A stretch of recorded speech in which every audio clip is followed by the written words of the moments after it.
girls in here. We need some more girls in here. We need some more girls in here. There's too many JDS men, podcast, season 3, episode 3.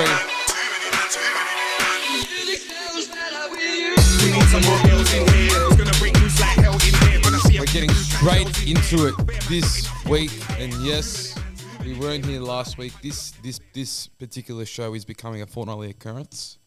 It's becoming a fortnightly occurrence.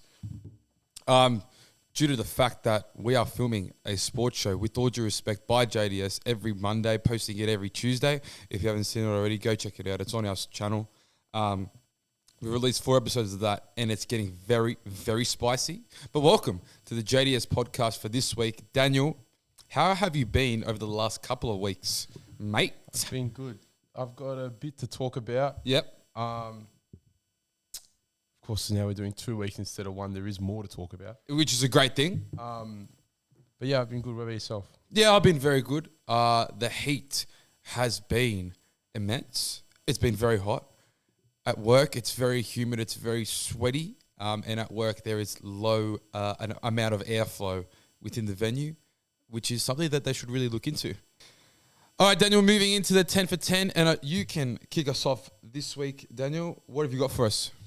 I've got a new thing I've tried. The topic I've got here is McDonalds and Nuggets. Yep. What sauce do you pick? It's an easy option. It's an easy option. Personally, it's barbecue for me.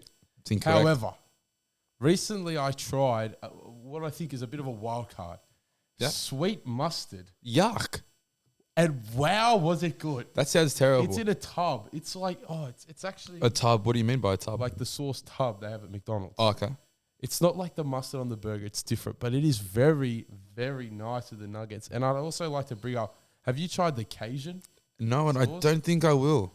That is another one that could be taking the throne. Well, that's the one they're advertising, isn't it? But the sweet mustard, I don't think many people know about it, but they should because it is Does the Cajun involve a little bit of spice? maybe for yourself. It's not spicy, but Bit of you a know, kick? you think there's a bit of spice in everything. Cannot do spice at all. But yeah, I highly recommend to try those two, especially the mustard. No one knows about it, but it's excellent. Well, I went to the Eels Storm game, Daniel, last Thursday with Mumsy, as you know, and what a night it was. We've talked about it in the sports show. But obviously, at the end of the game, the Storm players were walking around, which is a rare occurrence. I rarely get to interact with the Melbourne Storm players because of the location I am in. We are in New South Wales.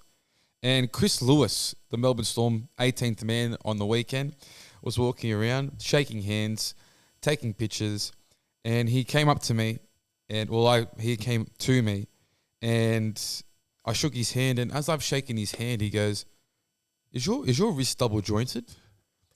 And I was like, "Sorry, what?" And he goes, "Shake my hand again." So I shook his hand again, and he goes, "Did you not hear that click?" I was like, "Mate, look, I've got no idea. I just want to get it. Let me get my selfie." It was a very weird individual, and I don't know how he's a part of the club. He's just asking the questions that people might not ask usually. My second one is related. So 2 weeks ago, I went to the movies. Yep. And I watched Cocaine Bear. Yeah, how was it? I'll tell you, it was I honestly think it is one of the biggest piss takes I've ever seen. It sounds like it is. What is going on? What is going on in Hollywood? In what? Hollywood. It's questionable. It's a very questionable movie. Like this bear. The title has it all. And it's a true story. The bear. It's not a true story. It is a true story. It's based on true events. The real story. The bear died in 5 minutes or something. Yeah, I know, but the actual events of the movie did not occur. Where the bear is on a killing spree. Yeah. On cocaine. But it's just like it is probably the weirdest movie I've ever seen. And they just knew. It's like they made it because they knew it was just going to make money and be a joke. And that's why they made it. And they've obviously succeeded because it is making money. But it's a money grabber. It's a money grabber. Probably one of the most questionable movies I've ever seen in my life. Daniel, obviously, one of the most popular modes of transport now is trams, the light rail, sorry.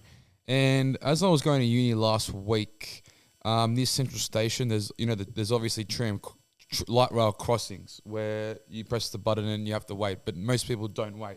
Yep. But it's like a 5 meter gap, and you can obviously see if the tram's coming or not. Now, last week, I was crossing the road and then I had to cross the tram lines. There was about 4 policemen at the tram line crossing just chatting.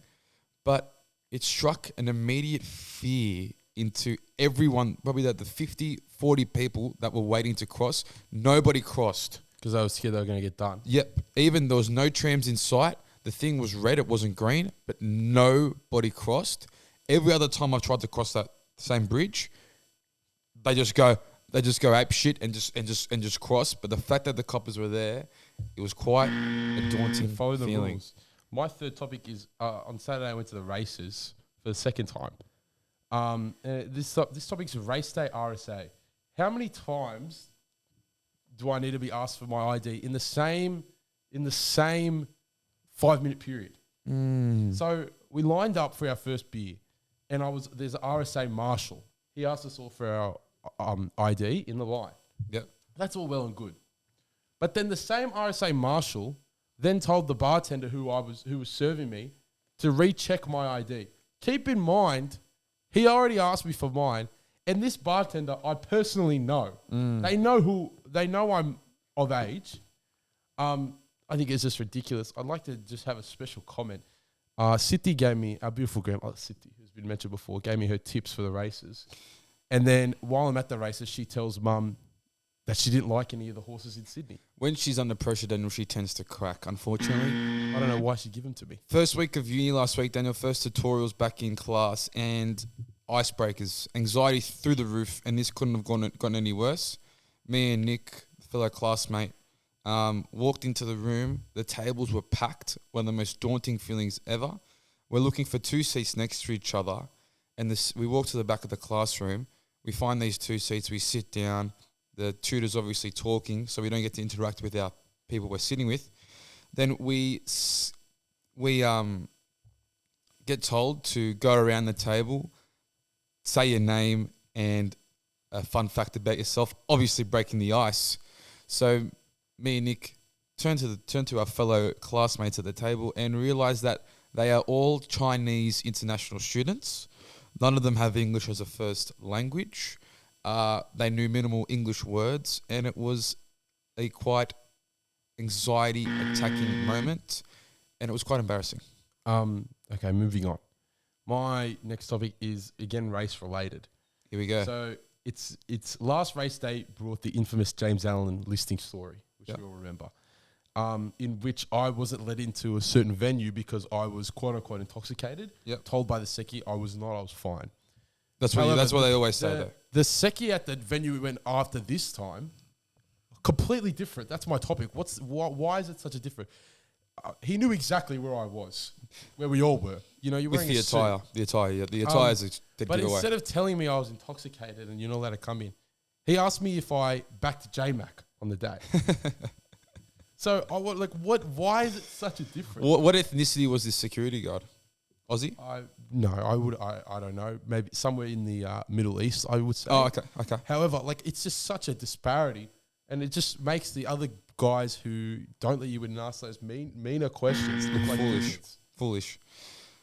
AI is taking over the world, Daniel. ChatGPT, I believe it's called. I didn't become aware of this until last week when our tutor was going through our assignment and was saying how, look, there's this thing called ChatGPT roaming around, and basically we at the university can't detect if you're using it.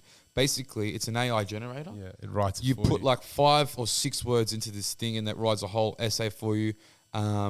You've just got to put in the references and whatnot. Now, this is quite scary. Obviously, our tutor said it's undetectable, or indetectable rather. What point of uni, where does uni stand in relevance now that you can literally get a robot to do your assessments and a high distinction? Well, I think it's more of there is ways to detect it. They probably just haven't found it yet. Yeah, that's what I was going to say as well. So they probably just need to get on that really instead of letting it happen. My final topic, Joel, is over the weekend, Harry Styles was in Sydney. Yep. And I've written down Harry Styles superfans. He performed twice in Sydney, Saturday and Sunday night, or Friday and Saturday night, sorry. And there's a lot of people that actually went twice. It's not cost efficient, not money efficient. If you're a super fan like that, good on you for showing your support. Yep. But don't go telling everyone that Harry Styles sung to you, and only you in the crowd, or he pointed at you, or he saw your outfit that you were dressed like him. Like that's a bit ridiculous. That's a bit where you need to take a step back and look at yourself in the mirror. I can relate to that though, as people watching a Netflix series and then watching the whole Netflix series again after they know what's going to happen. I think it's completely different. Okay. Because don't come and tell me that he sung to you and he saw your poster. Like, there's a million people there. Million's quite a large number. Well, it's a bit of an exaggeration, but you know what I'm saying. I'd probably say about 70K.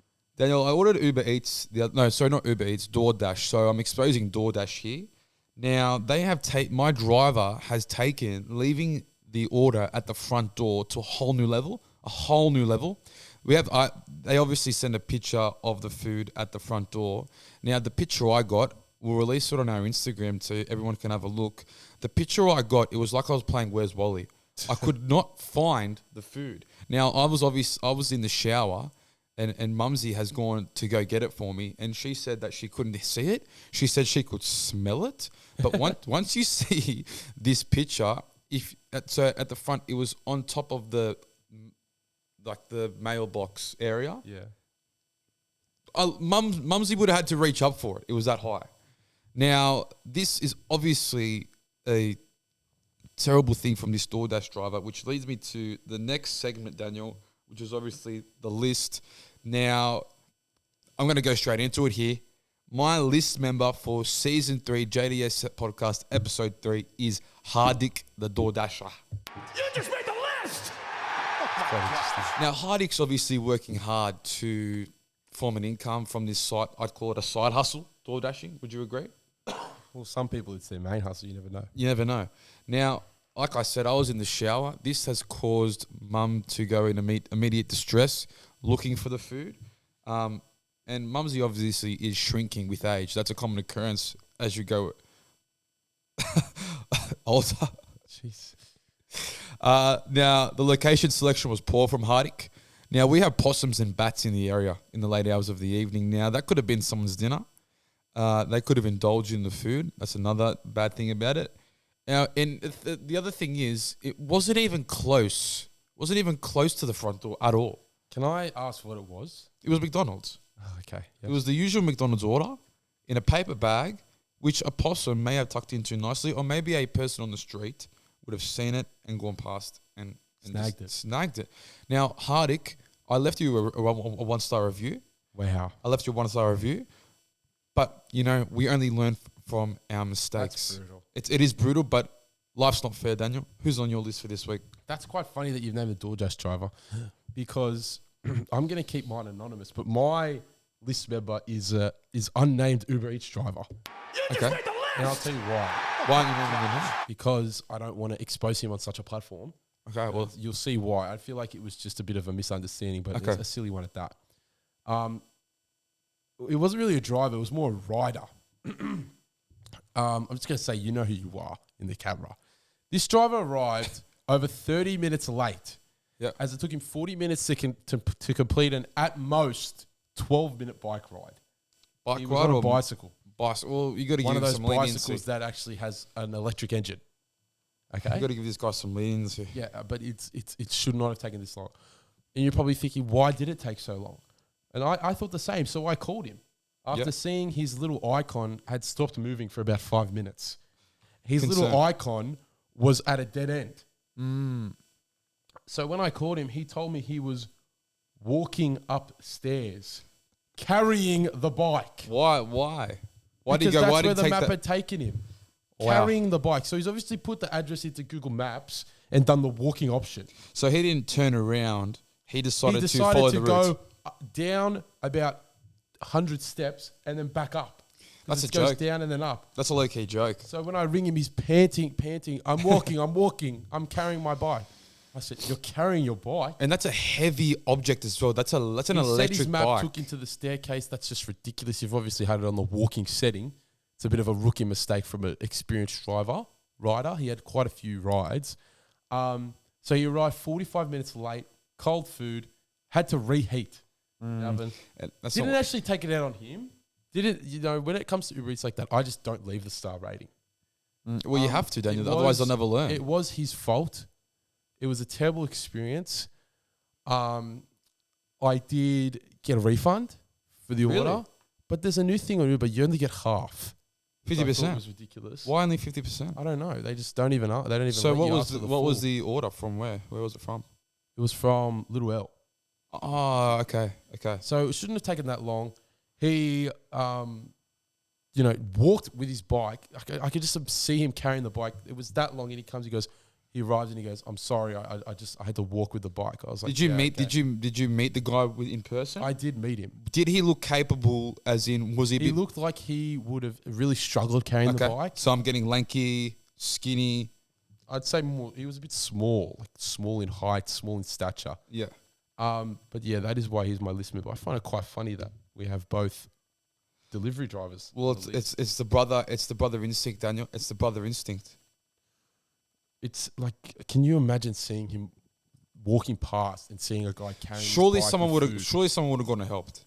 But Surely someone would have gone and helped. Like I'm just looking out for him, and then he comes from this direction. When he came, I had no idea that he could even come from there. I had no idea. I think he might have gone through some bushes, maybe some forestry. Some terrain. But it took him that long. The food was literally like ice. Well, Daniel, that's hopefully we have better experiences moving forward in that business industry of DoorDash and Uber Eats, and that is the end of a very quick, refreshing epi. Continue to like, comment, share, subscribe. We're going to make multiple clips from this because there's multiple moments from this episode that have to be publicized. And yeah, anything from you, Daniel?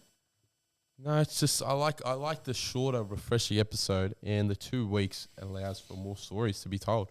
Have a great week, people. Have a great rest of your day. Tune into the sports show if you haven't already. Enjoy the footy over the weekend. Enjoy the weather. Go for a swim, you lazy fuckers. See you in 2 weeks, people. Yeah, we're running long. See you in 2 weeks.